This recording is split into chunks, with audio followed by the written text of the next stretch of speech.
안녕하세요. 구명모 법무사입니다. 이번 시간에는 최근 대출금이 많은 경우에 개인회생 하게 되면 어떤 영향을 미치는지 알아볼 건데요. 최근 대출금이라 하면 개인회생 접수 시점을 기준으로 최근 1년 이내에 받은 대출금을 말합니다. 따라서 최근 대출금이라 해서 최근 정말 1개월, 2개월 이내 대출금만을 말하는 것이 아니고 1년 이내의 대출금을 의미한다는 것을 알고 계시면 될 것 같고요.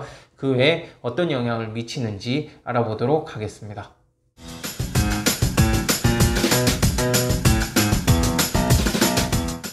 통상적으로 1년 이내의 대출이라고 말씀드렸잖아요. 따라서 회생을 앞두고 1개월이나 2개월, 3개월 이내에 받은 대출금도 동일하게 최근 대출금으로 보고 있습니다.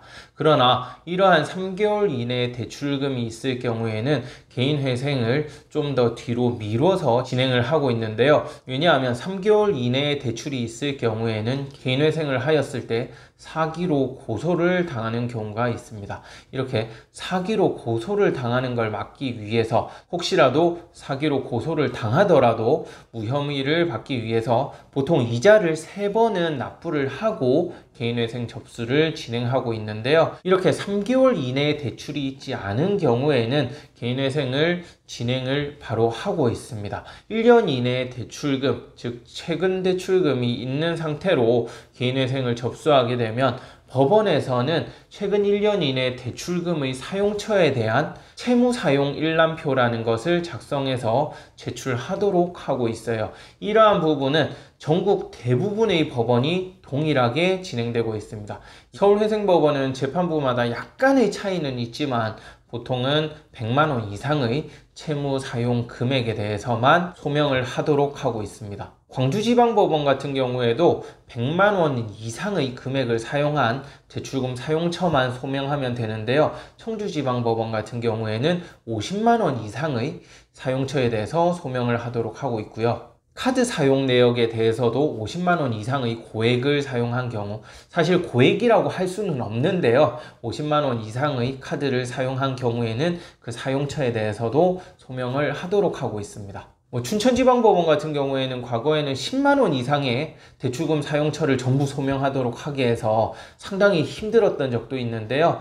최근을 기준으로 보면 대부분의 법원이 조금씩 차이는 있겠지만 30만원에서 한 100만원 정도의 채무금을 사용한 내역이 있으면 그에 대해서 소명하도록 하고 있습니다. 그렇다면 최근 대출금이 대부분이란 말이에요. 내가 1년 이내에 대부분 대출이 발생했는데 그 대출금을 사용처를 소명만 하면 되는 것이냐?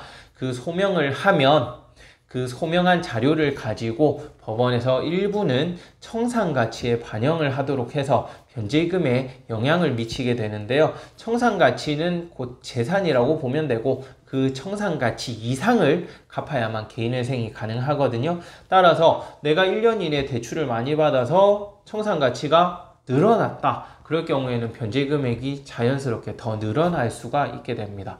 무조건 청산가치에 반영하는 것은 아니고요. 1년 이내 대출금을 사용한 사용처가 주식이나 도박, 비트코인 등으로 탕진한 경우에는 법원에 따라 차이가 없이 무조건 청산가치에는 반드시 반영한다고 보시면 되고, 결혼자금으로 사용한 경우에도 청산가치에 반영하도록 한 적이 있습니다.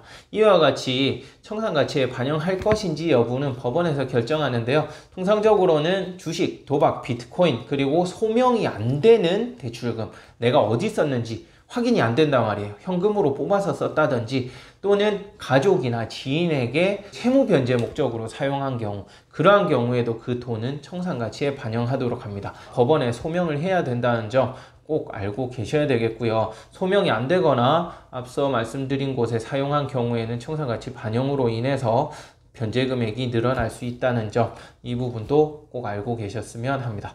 네, 끝까지 시청해 주셔서 감사하고요. 구독, 신청, 좋아요 부탁드리겠습니다. 감사합니다.